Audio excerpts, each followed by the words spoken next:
La selva de Belice, 1924. La ciudad perdida de Lubantún emerge como un rompecabezas de piedra y maleza en el corazón de la jungla. Los restos desmoronados de templos y plazas hablan de una civilización extinguida, mientras la vegetación reclama cada grieta y superficie. En este lugar ancestral, un grupo de arqueólogos liderado por Frederick Albert Mitchell Hedges busca respuestas, pero lo que encontrarán será mucho más que vestigios del pasado. El calor húmedo de la selva pesaba sobre los arqueólogos como un manto invisible. El canto de los pájaros y el zumbido de los insectos eran constantes, una sinfonía natural que apenas dejaba espacio para el silencio. A pesar de la intensidad del sol, el aire parecía frío en las sombras de las ruinas. Lubantún, el lugar de las piedras caídas, se alzaba como un vestigio de tiempos remotos, una ciudad construida sin mortero, con piedras perfectamente ajustadas que desafiaban el paso de los siglos. El campamento arqueológico bullía de actividad. Los asistentes y trabajadores locales transportaban herramientas y marcaban cuadrantes, mientras los arqueólogos registraban cada hallazgo con precisión. En el centro del ajetreo, Frederick Albert Mitchell Hedges, un hombre de porte imponente y mirada calculadora, daba instrucciones con voz firme. La expedición no solo buscaba tesoros arqueológicos, sino también un legado que inmortalizara su nombre. A unos pasos de distancia, Anna Mitchell Hedges, su hija adoptiva de 17 años, se apartó del grupo principal. Tenía una curiosidad insaciable que la empujaba a explorar más allá de las áreas delimitadas. Para ella, Lubantún no era solo un sitio arqueológico. Había algo en el ambiente que la hacía sentir que aquel lugar guardaba secretos aún vivos. La joven caminó hacia una sección menos explorada, donde los restos de un templo semioculto se alzaban entre la maleza. El aire parecía diferente allí, más denso, como si estuviera cargado de algo intangible. Mientras apartaba ramas y hojas, un destello atrapó su atención. Un brillo inexplicable, como si algo estuviera atrapando la luz entre las sombras. Con las manos temblorosas, Ana retiró con cuidado piedras y tierra. Finalmente, lo vio. Un objeto redondo y liso que emergía como una joya entre el barro. Era un cráneo, pero no uno cualquiera. Su superficie era de cristal puro, brillante y frío al tacto. Cada detalle estaba esculpido con precisión anatómica, desde las cuencas oculares hasta la mandíbula articulada. Ana lo levantó con esfuerzo, sintiendo un escalofrío que recorrió su columna vertebral. «¡Ana!». La voz grave de su padre resonó, sacándola de su asombro. Frederick apareció entre la maleza, seguido por varios miembros del equipo. Al ver el cráneo, sus ojos se ensancharon de incredulidad. «¿Qué demonios es esto?», murmuró mientras tomaba el artefacto en sus manos. Los asistentes se acercaron con cautela, formando un círculo alrededor del hallazgo.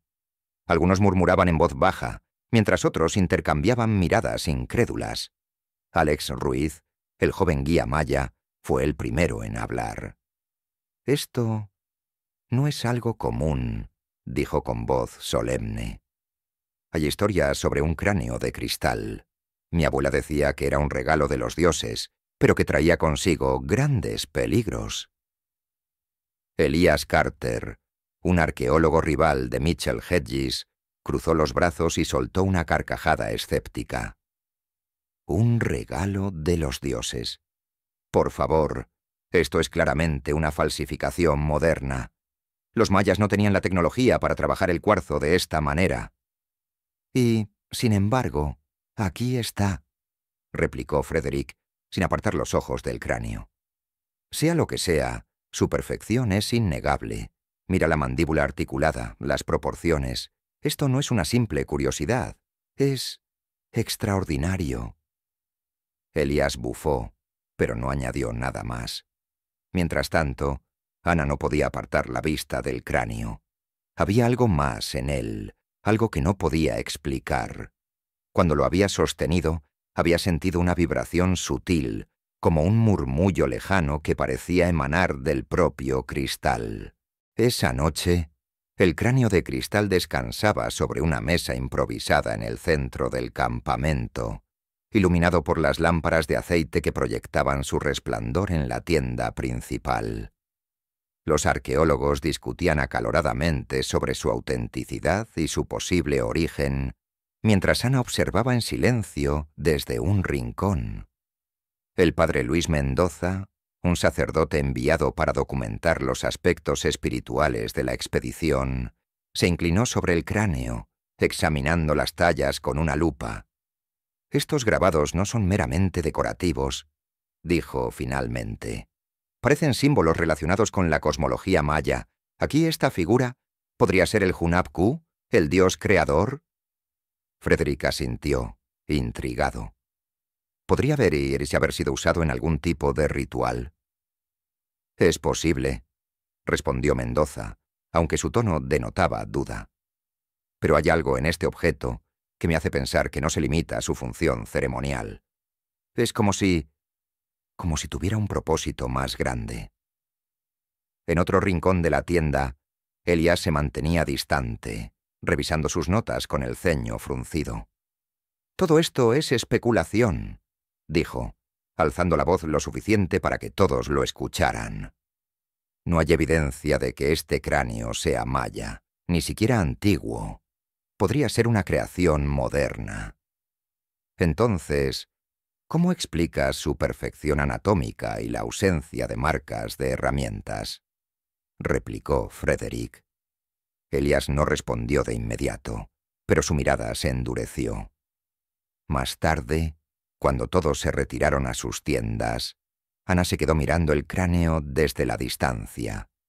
La tienda principal estaba en penumbras, pero el objeto parecía emitir un leve resplandor, casi imperceptible. La joven se acercó con cautela, sintiendo un nudo en el estómago. Al llegar a la mesa, se detuvo en seco. Las cuencas oculares del cráneo reflejaban algo más que su entorno. Eran como portales, mostrando destellos de luces y formas que no podía comprender. Ana parpadeó, pensando que era un truco de su imaginación, pero el resplandor seguía allí, inmutable. De repente, sintió un susurro. Era leve, casi imperceptible, como el sonido del viento entre los árboles. Pero no provenía de la selva, provenía del cráneo. «Ana». El susurro parecía llevar su nombre, aunque no había nadie cerca. La joven retrocedió un paso, su corazón latiendo con fuerza. Algo en el artefacto parecía estar vivo, como si la estuviera observando. El campamento permanecía en silencio, pero para Anna la calma era solo superficial. Mientras volvía a su tienda, no podía sacudirse la sensación de que el cráneo había despertado algo antiguo, algo poderoso. Y aunque no podía explicarlo, sabía que aquel artefacto cambiaría sus vidas para siempre. La noche envuelve el campamento arqueológico en un manto de inquietud. La selva parece haber perdido su habitual bullicio. El canto de los insectos es apenas un eco lejano. El cráneo de cristal, colocado en el centro de la tienda principal, se convierte en el foco de todas las miradas, aunque muchos prefieren no acercarse demasiado. Los rumores y especulaciones crecen, al igual que la sensación de que algo inexplicable está ocurriendo. El aire era denso, cargado de humedad, y una tensión que nadie se atrevía a mencionar. Aunque el campamento estaba iluminado por lámparas de aceite y el ocasional destello de linternas, las sombras parecían más profundas de lo normal. Para algunos era solo el cansancio, para otros era el cráneo. Frederick Albert Mitchell Hedges estaba absorto en sus notas, tratando de organizar los fragmentos de información recopilados sobre el artefacto. A su lado, Elias Carter ajustaba una lámpara para observar el cráneo con más detalle, aunque con un gesto de escepticismo que ya se había vuelto habitual. «Frederick», comenzó Elias, sin apartar la mirada del objeto. «Esto no tiene sentido.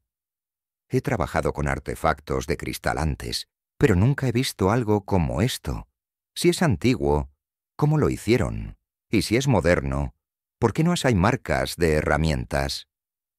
«Quizás porque no estás buscando las respuestas en el lugar correcto», replicó Frederick con calma. «Tal vez este cráneo no pertenece a ninguna de las categorías que conocemos». Elías soltó un bufido, pero no respondió. Mientras tanto, Ana, sentada cerca de la entrada de la tienda, observaba a ambos hombres en silencio. No quería intervenir, pero tampoco podía apartar la vista del cráneo. Había algo hipnótico en él, algo que parecía llamarla. «Padre Mendoza», dijo finalmente Frederick, girándose hacia el sacerdote que revisaba un libro de textos antiguos. «¿Ha encontrado algo que pueda arrojar luz sobre este objeto?»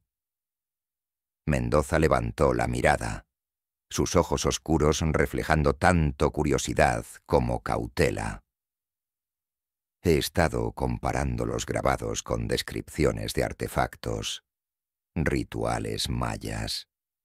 Hay patrones similares, especialmente en lo que respecta al uso del cristal como símbolo de conexión con los dioses.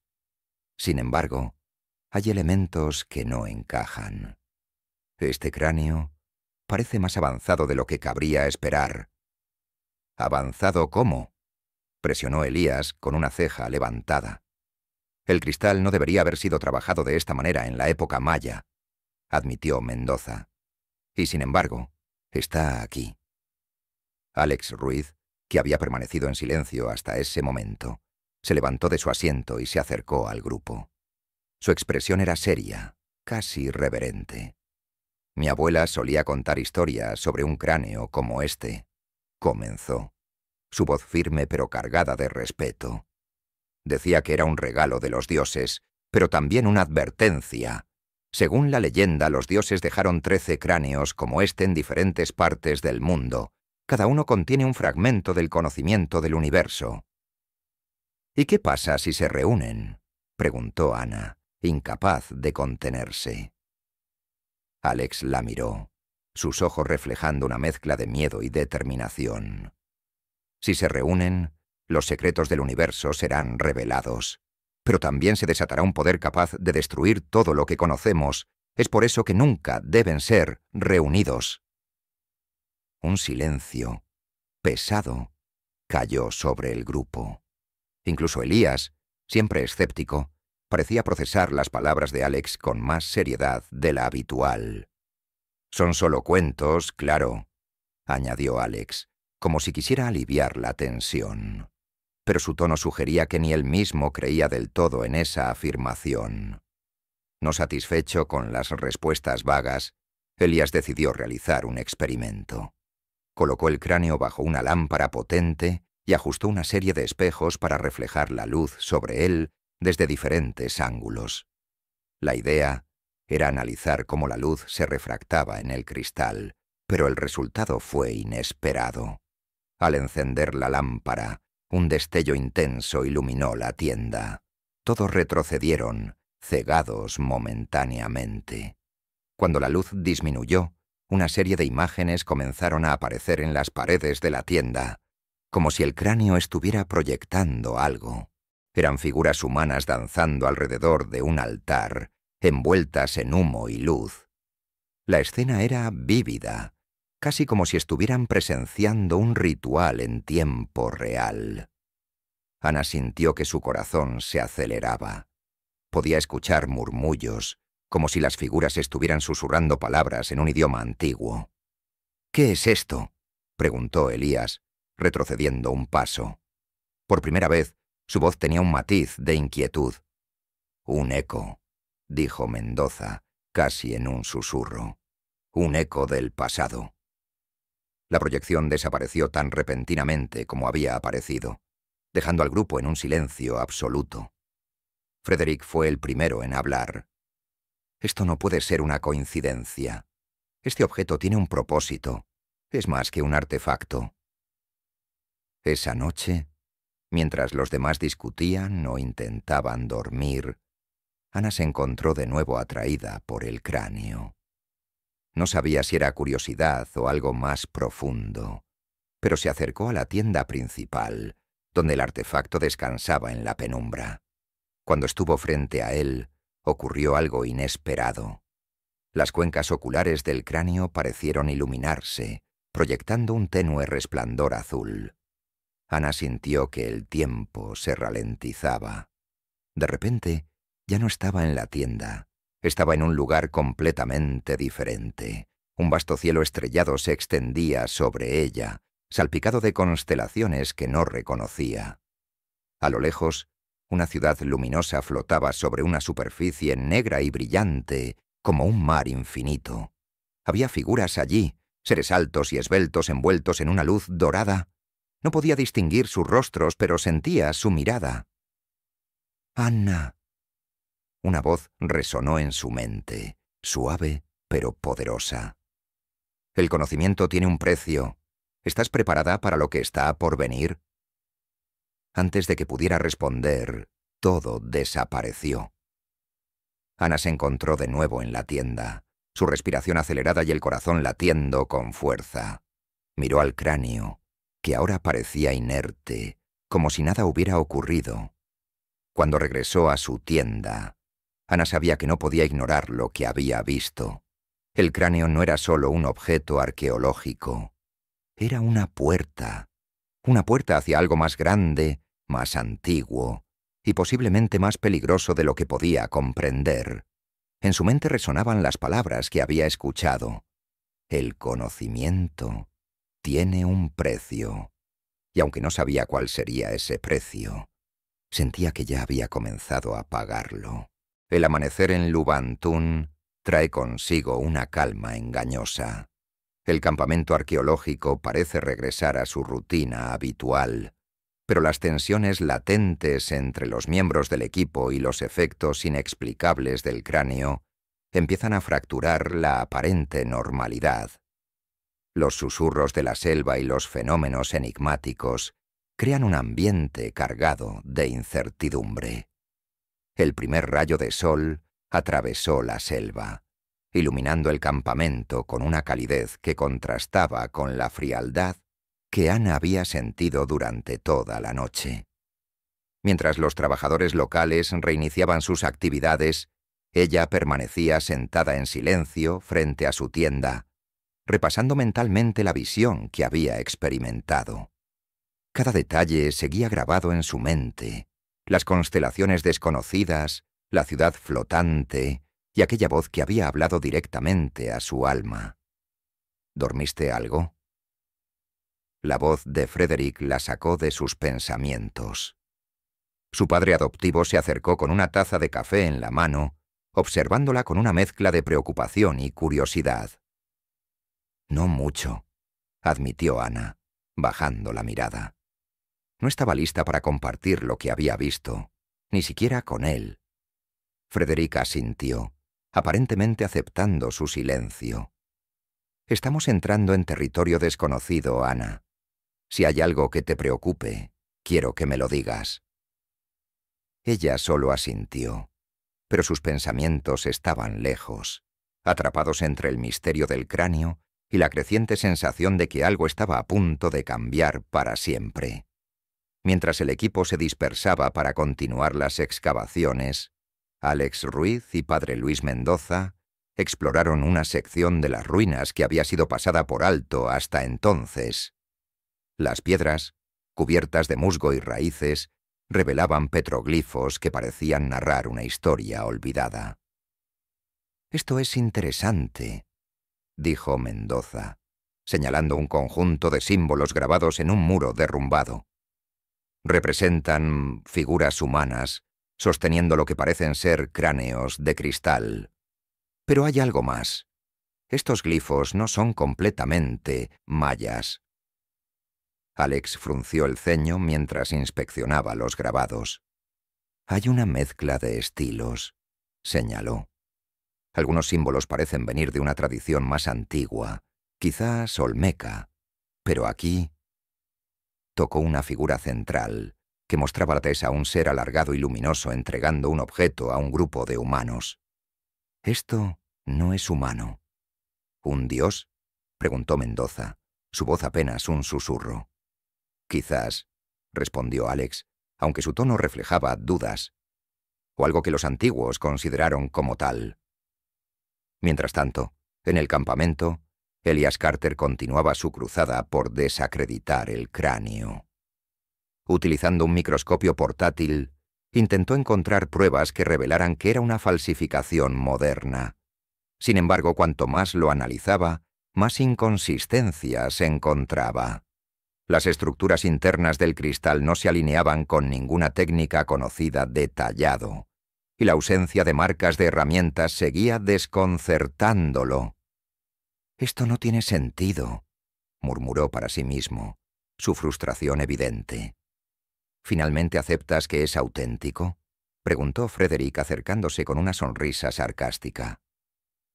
«No me malinterpretes», replicó Elías con un destello de irritación en los ojos. «No estoy diciendo que sea maya, estoy diciendo que no entiendo cómo fue hecho. Pero eso no significa que sea de otro mundo». Antes de que Frederick pudiera responder, un grito resonó desde el perímetro del campamento. Todos corrieron hacia el origen del sonido y encontraron a uno de los trabajadores locales, un hombre mayor llamado Jorge, temblando de miedo. Señalaba hacia la selva, sus ojos llenos de terror. «Vi algo», dijo, su voz quebrada. «Un hombre o algo parecido. Estaba en las sombras observándonos, pero no era normal». «¿Otro mito de la selva?», murmuró Elías rodando los ojos. «Jorge no es un hombre que imagine cosas», interrumpió Alex, que había llegado junto con Mendoza. «Si dice que vio algo, es porque lo vio». El incidente añadió una capa más de tensión al campamento. Los trabajadores comenzaron a murmurar entre ellos, y algunos se negaron a seguir excavando, convencidos de que habían perturbado algo sagrado. Esa noche, mientras el campamento trataba de recuperar una apariencia de normalidad, Ana tuvo otra experiencia inexplicable. Había intentado dormir, pero la misma sensación que la había inquietado la noche anterior volvió a aparecer. Decidió salir de su tienda y caminar hacia las ruinas, sin saber exactamente por qué. Cuando llegó al lugar donde había encontrado el cráneo, sintió que el aire se volvía más pesado, como si la selva misma contuviera la respiración. Cerró los ojos, y entonces ocurrió. Un destello de luz la envolvió, y se encontró en un paisaje diferente. Esta vez estaba en un templo antiguo, pero no era como las ruinas de Lubantún. Las paredes brillaban con un resplandor azul, y figuras etéreas caminaban a su alrededor, sus formas apenas distinguibles. En el centro del templo había un altar, y sobre él descansaba un cráneo idéntico al que ella había encontrado. Las figuras levantaron las manos hacia él, y una voz profunda y resonante llenó el espacio. «El equilibrio debe mantenerse. El conocimiento no es un regalo, es una prueba». Antes de que pudiera entender lo que significaba, la visión se desvaneció, y Ana se encontró de nuevo en la selva, de rodillas y con el corazón latiendo frenéticamente. Cuando regresó al campamento, Ana se encontró con Alex, que estaba de pie cerca del fuego, mirando fijamente hacia las sombras de la selva. «¿No puedes dormir?», preguntó él, al notar su presencia. «No», admitió Ana. «¿Y tú?». «Algo no está bien», dijo Alex, con un tono que envió un escalofrío por su espalda. «La selva está demasiado silenciosa. Es como si algo estuviera observándonos». Ana no respondió, pero sus pensamientos regresaron a la voz que había escuchado en su visión. «El equilibrio debe mantenerse». Sabía que esas palabras significaban algo, pero no sabía qué. Sin embargo, una cosa era clara. El cráneo no era un simple artefacto. Era un catalizador, una puerta hacia algo que ninguno de ellos estaba preparado para enfrentar. El cráneo de cristal no solo estaba revelando fragmentos de su origen, estaba cambiando a quienes lo rodeaban. Las tensiones en el equipo aumentaban, las visiones se volvían más intensas, y la selva parecía conspirar contra ellos. Algo antiguo y poderoso estaba despertando, y ellos estaban en el centro de ello. Mientras las estrellas brillaban sobre Lubantún, Ana sabía que el verdadero desafío estaba por venir.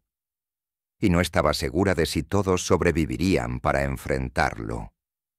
El campamento arqueológico está sumido en la incertidumbre. Los incidentes recientes y las tensiones internas dividen al equipo, mientras la selva parece envolverse en un silencio antinatural. Los personajes enfrentan sus miedos y ambiciones, mientras las fuerzas ocultas que rodean al cráneo de cristal comienzan a manifestarse de manera más directa. El amanecer llegó sin la serenidad habitual. La selva, que solía despertar con el canto de los pájaros y el zumbido de los insectos, permanecía inquietantemente silenciosa. Los trabajadores locales se reunían en pequeños grupos murmurando entre ellos. Algunos ya me habían empacado sus pertenencias, convencidos de que quedarse allí era un error. Frederick Albert Mitchell Hedges observaba el campamento con preocupación desde su tienda. Aunque no era un hombre supersticioso, los últimos días habían puesto a prueba su confianza en lo racional. Los relatos de Jorge, los murmullos de los trabajadores y las tensiones crecientes entre los miembros de la expedición lo habían llevado a una sola conclusión. El cráneo había desatado algo que no podían controlar. «¿Qué piensas hacer?», preguntó Padre Mendoza, entrando con su acostumbrado aire solemne. Frederick no respondió de inmediato. En lugar de eso, observó el cráneo de cristal, que descansaba sobre una mesa en el centro de la tienda. La luz del amanecer parecía bailar dentro de él, proyectando reflejos que formaban patrones imposibles en las paredes. «No puedo rendirme ahora», dijo finalmente. «Este cráneo es la clave de algo mucho más grande de lo que imaginamos, pero no estoy seguro de que podamos manejarlo». «El conocimiento puede ser una carga», reflexionó Mendoza, con un tono grave. «Quizás no estamos destinados a entenderlo». En el otro extremo del campamento, Elias Carter estaba más decidido que nunca a tomar el control de la situación. La frustración por no poder explicar el origen del cráneo lo había llevado al límite, y ahora veía en él una oportunidad para ganar prestigio, aunque fuera a costa de la expedición. «No podemos dejar que esto caiga en las manos equivocadas», murmuró mientras preparaba su equipo. «Si yo soy el que lo lleva a la comunidad científica, podría significar el reconocimiento que siempre he buscado». Cuando se cruzó con Anna, quien observaba la selva desde un claro cercano, intentó acercarse con un tono más conciliador. «Ana, sé que este cráneo significa mucho para ti y tu padre, pero ¿has considerado lo que podría significar para la humanidad? Este descubrimiento no debería quedarse aquí». Ana lo miró con desconfianza. Sabía que Elías no actuaba por altruismo. «No creo que entiendas lo que realmente está en juego», respondió, su voz firme. «Esto no es solo un artefacto arqueológico, es algo más, algo que podría ser peligroso». «¿Peligroso?». Elías soltó una risa amarga. «El peligro está en no estudiarlo, en dejarlo enterrado en esta selva mientras el mundo sigue ignorando su existencia». Antes de que pudiera continuar, Alex Ruiz apareció, interrumpiendo la conversación. «Deberías escucharla», dijo con un tono cortante. Este cráneo no pertenece a nosotros, y si sigues ignorando las advertencias, podrías desatar algo que no puedes controlar. Elías lo ignoró, pero la tensión entre ellos era palpable.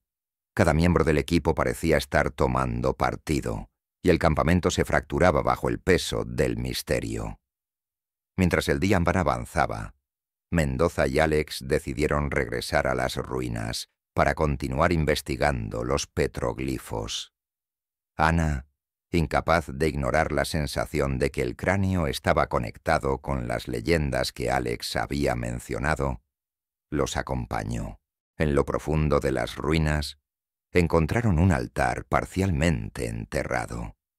Estaba adornado con símbolos que Alex identificó como representaciones de los ciclos cósmicos mayas. «Esto es un calendario», dijo, limpiando la superficie con cuidado. «Pero no es como los que hemos visto antes. Este parece estar alineado con un evento astronómico específico». «¿Qué evento?», preguntó Ana, su voz cargada de curiosidad. «Algo relacionado con el cráneo», respondió Mendoza, señalando un grabado central que mostraba a un grupo de figuras sosteniendo un objeto brillante mientras miraban al cielo. «Este altar no es solo un lugar ceremonial, es un portal, un puente entre este mundo y algo más». Mientras hablaban, el aire a su alrededor pareció cambiar. Un leve zumbido llenó el espacio, como si las piedras mismas estuvieran vibrando. Ana sintió un escalofrío recorrer su espalda y su mirada se dirigió instintivamente hacia el altar. «Algo está despertando», dijo en voz baja, sin apartar los ojos del grabado. Esa noche, mientras todos intentaban procesar lo que habían descubierto, Elías decidió actuar. En silencio, se escabulló hasta la tienda donde estaba guardado el cráneo. Con movimientos rápidos pero cuidadosos, lo envolvió en una tela y lo colocó en su mochila. Sin embargo, cuando intentó salir, una figura emergió de las sombras. Alex Ruiz lo esperaba, su expresión severa. «No puedes llevártelo», dijo Alex, bloqueando la salida. «Este cráneo no es algo que puedas poseer». «¿Y tú qué sabes?», replicó Elías con rabia en su voz. «Eres solo un guía. ¿No entiendes lo que este descubrimiento podría significar?» «Lo que significa», respondió Alex avanzando un paso, «es que si lo sacas de aquí, podrías condenarnos a todos». Antes de que pudieran enfrentarse, un destello de luz llenó la tienda. Ambos hombres se detuvieron, paralizados. El cráneo, aunque cubierto por la tela, parecía emanar un brillo cegador que proyectaba sombras inquietantes en las paredes. En ese momento, Ana, alertada por el resplandor, apareció en la entrada. «Deténganse», gritó, avanzando hacia ellos. «Esto no es un objeto para ser usado. Es algo mucho más grande de lo que cualquiera de nosotros puede comprender». El cráneo pareció responder a sus palabras. La luz disminuyó, pero el aire seguía cargado de energía. Elías, derrotado, dejó caer su mochila y salió de la tienda, sin decir una palabra. El campamento estaba ahora en el filo del caos. Las fracturas entre los miembros del equipo eran evidentes, y el cráneo seguía siendo un enigma que no podían ignorar. Mientras las estrellas comenzaban a brillar sobre Lubantún, Ana sabía que estaban a punto de cruzar un límite del que no había retorno. En su mente, las palabras de su visión seguían resonando. El conocimiento tiene un precio. Y aunque no sabía cuál sería ese precio, estaba segura de que lo descubrirían muy pronto. La noche en Lubantún es inquietantemente silenciosa. Pero el campamento arqueológico está lejos de estar en calma. Los miembros del equipo se encuentran divididos por el conflicto sobre qué hacer con el cráneo, mientras las tensiones aumentan y las fuerzas inexplicables que rodean el artefacto comienzan a manifestarse con mayor intensidad. La selva parece volverse un personaje más, vivo y observador. Ana despertó con un sobresalto. Había soñado con el altar que habían encontrado en las ruinas, pero en su visión estaba completo, brillante, con una luz que parecía emanar del cielo. Las figuras de luz que había visto anteriormente estaban allí, pero ahora parecían más definidas, casi humanas. A lo lejos, escuchaba un canto en un idioma que no entendía, pero que sentía como una advertencia.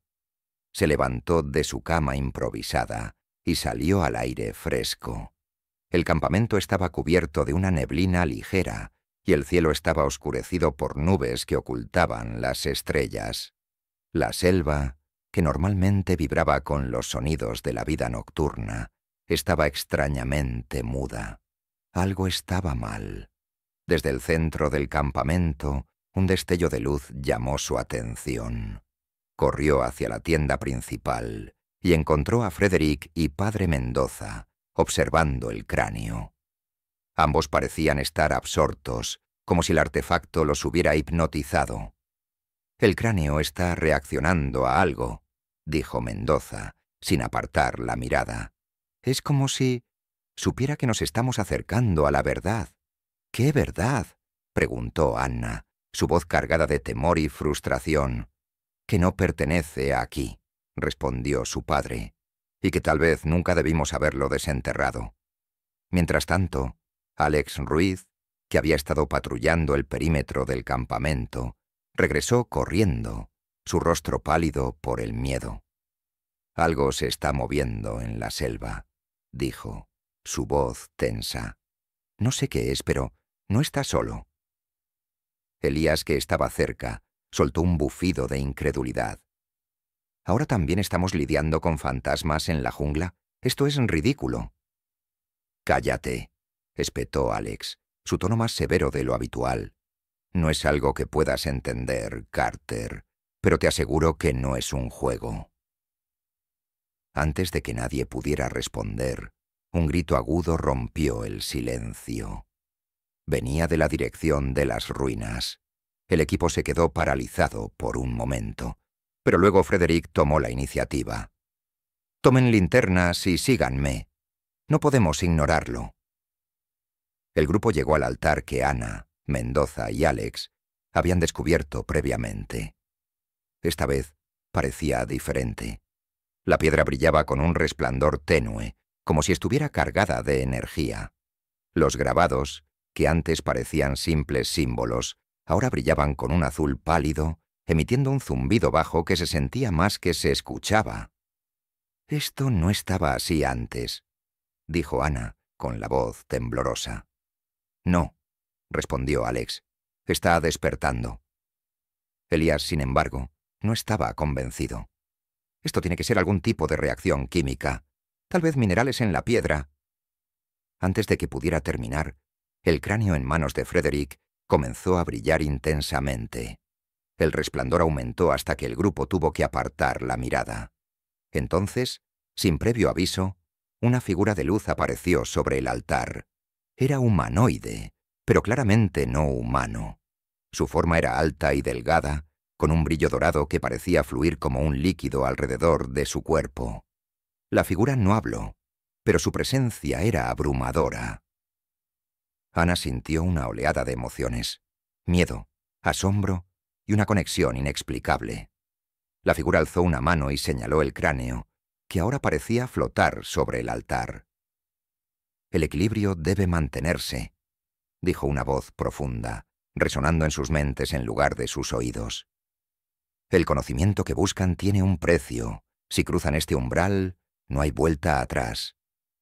Frederick dio un paso adelante. «¿Quién eres? ¿Qué es este cráneo?» La figura no respondió directamente. En cambio, extendió ambas manos, y el grupo fue golpeado por una serie de visiones. Un pasado de civilizaciones avanzadas que interactuaban con los mayas. El uso del cráneo como un portal para acceder a un conocimiento inimaginable, y las consecuencias devastadoras de su mal uso. Elías cayó de rodillas, aturdido por lo que había visto. Esto no puede ser real», Es más real de lo que quisieras admitir, dijo Mendoza, cruzando un brazo sobre su pecho como si tratara de protegerse de la verdad. La figura de luz se desvaneció lentamente, dejando al grupo frente a un cráneo que ahora parecía vibrar con energía acumulada. Ana miró a su padre, sabiendo que estaba a punto de tomar una decisión que afectaría a todos. «No podemos quedárnoslo», dijo ella, rompiendo el silencio. «Si lo hacemos, traeremos algo terrible a este mundo. Tenemos que devolverlo a su lugar». Frederick vaciló. «Si lo dejamos aquí, podría perderse para siempre». «Tal vez eso sea lo mejor», dijo Alex con un tono firme. «Este cráneo no fue hecho para nosotros. Es parte de algo más grande, algo que no deberíamos intentar controlar». Elías, aunque claramente afectado por las visiones, se levantó con esfuerzo. «Esto es una locura. Estamos dejando que las supersticiones nos controlen. Este cráneo es una herramienta. Deberíamos usarlo». La discusión fue interrumpida por un temblor que sacudió la tierra. El altar comenzó a emitir un brillo más intenso, y la selva pareció responder con un rugido bajo, como si todo el entorno estuviera vivo. No había tiempo para debates. «Devuélvelo al altar, ahora», dijo Mendoza, su voz firme pero serena. Frederick asintió, finalmente cediendo. Juntos, colocaron el cráneo en el centro del altar. El brillo se intensificó hasta que todo quedó bañado en luz, cegándolos por completo. Cuando la luz desapareció, el altar estaba vacío. El cráneo había desaparecido, y con él, la tensión que había envuelto al campamento. La selva recuperó su vida, y los sonidos de los animales y los insectos llenaron el aire una vez más. Ana miró a su alrededor, sintiendo una extraña mezcla de alivio y pérdida. «¿Crees que hicimos lo correcto?», preguntó a su padre. «Lo hicimos», respondió Frederick, aunque su tono no era del todo seguro. «Pero lo que hemos visto, nunca lo olvidaremos». El equipo regresó al campamento en silencio, sabiendo que su expedición había cruzado una frontera que nunca debieron traspasar. El cráneo se había ido, pero las preguntas que dejó detrás seguían pesando sobre ellos. El misterio del cráneo de cristal permanecía intacto, como si el artefacto hubiera sido una prueba más que un descubrimiento. Ana, mientras escribía en su diario esa noche, entendió que el conocimiento no siempre es un regalo. A veces es una advertencia, y aunque las luces del campamento comenzaban a apagarse, la selva seguía despierta, como si supiera que la historia del cráneo estaba lejos de terminar. Años después de la expedición a Lubantún, Anna Mitchell Hedges reflexiona sobre lo que sucedió en la selva beliceña. Ahora, como una mujer madura, guarda el recuerdo de esos días con un respeto profundo y un temor que nunca la ha abandonado. Su diario, su confidente más fiel, es el único testigo de los secretos que aún lleva consigo. La lámpara de aceite iluminaba tenuemente la pequeña habitación, proyectando sombras que danzaban en las paredes. Anna Mitchell Hedges, ahora en sus 40, estaba sentada en un escritorio de madera desgastada. Frente a ella, un diario encuadernado en cuero permanecía abierto, sus páginas llenas de palabras que hablaban de tiempos lejanos y misterios no resueltos.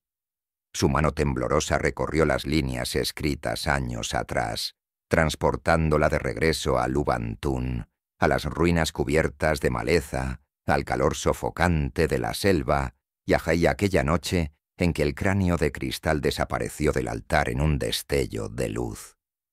Aunque había pasado mucho tiempo, las memorias seguían tan vívidas como si hubieran ocurrido ayer. Ana tomó la pluma y comenzó a escribir de nuevo, añadiendo las reflexiones de los años que habían transcurrido desde aquel evento. Es difícil describir lo que sentimos al ver desaparecer el cráneo. Fue un alivio, sí, pero también un recordatorio de lo insignificantes que somos ante los misterios del universo. El cráneo no era solo un artefacto. Era una puerta, un espejo, tal vez un juicio. Nunca entendimos completamente lo que era, y creo que eso es lo que lo hace más aterrador. Frederick nunca dejó de investigar. Hasta su último día, seguía buscando respuestas, intentando comprender lo que significaba ese artefacto y por qué lo habíamos encontrado. Su obsesión lo consumió, pero siempre decía que valía la pena, que el cráneo le había mostrado algo que el resto de nosotros no podía ver. Elías, por otro lado, nunca habló del cráneo después de esa noche. Abandonó la arqueología poco tiempo después de nuestra expedición y desapareció del ojo público. A veces pienso que lo que vio en el altar lo marcó de una manera que nunca pudo superar. Alex regresó a su comunidad y, según me dijeron, dedicó su vida a proteger los secretos de su gente. Nunca volvimos a hablar, pero sé que él entendió mejor que nadie lo que el cráneo representaba. No un regalo, sino una advertencia. Ana se detuvo un momento, contemplando la pluma en su mano. Había evitado hablar públicamente sobre el cráneo durante décadas, temerosa de las repercusiones que su historia podría desatar. Sin embargo, sabía que no era la única que había sentido su influencia. Con el tiempo, escuché historias de otros cráneos de cristal encontrados en distintas partes del mundo. Ninguno tan perfecto como el de Lubantún, pero cada uno con su propio aire de misterio. Tal vez estén conectados, tal vez no.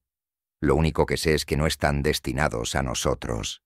Son fragmentos de algo más grande, piezas de un rompecabezas que no estamos listos para resolver. Los humanos siempre hemos buscado respuestas, pero a veces olvidamos que no todas las preguntas deben ser contestadas. El conocimiento puede ser una bendición, pero también puede ser una maldición. Creo que eso fue lo que el cráneo intentaba enseñarnos. Ana cerró el diario y se levantó. A través de la ventana, las luces de la ciudad brillaban en la distancia, un contraste con la oscuridad envolvente de la selva que recordaba.